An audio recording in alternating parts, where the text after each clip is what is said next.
Hey guys, it's Big Shane from 105.1 The Blaze, and we're at Lucy's Lounge in the Tower District at Broadway and Olive. Learning how to make cocktails is what it's all about. We're going to make an old-fashioned today. Robbie, take it away. Okay, so here comes fall again, and here's the cocktail that we've created. It's a take on a classic. We call it the Old Fall Fashioned.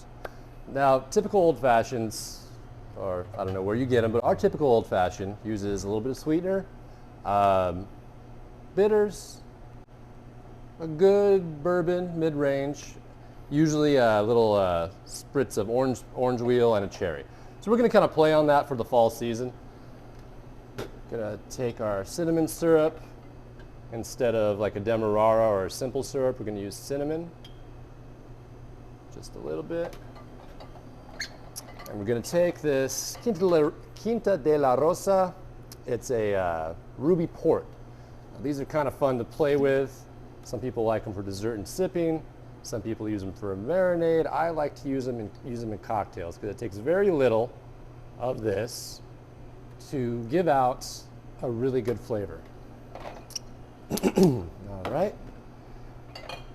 And we're going to stick with Angostura bitters, but we're also going to add some cherry bitters to kind of complement the port and mix with the cinnamon. Next step, throw our ice cube in the top. We're going to use 4 roses bourbon. This is what we use here for all of our household fashions. Find it to be a really good mid-level bourbon. Goes well with cocktails, but feel free to use your favorite. I'm just going to take this.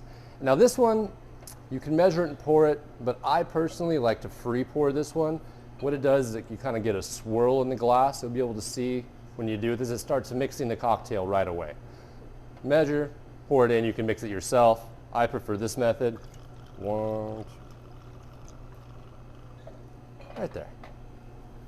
So you can see the rotation, it's already starting to mix. And we'll take a cinnamon stick and further mix it in. And garnish with an Italian dark cherry. I prefer these to maraschinos. You can also use like a Luxardo or a brandied cherry are really good. They're good to kind of soak in the cocktail till the end. You can use it to stir it, to bring out flavor. In an old fashioned, the fun part for me is when the ice starts to melt. It mellows out the bourbon a little bit, kind of brings the sweetness of the drink from the bottom to the middle. It makes a really, really interesting cocktail that develops flavor as time goes on. That being said, at home it's your drink. Drink it fast, drink it slow. Just make it correctly and enjoy it, and you're well on your way to the old fall fashion.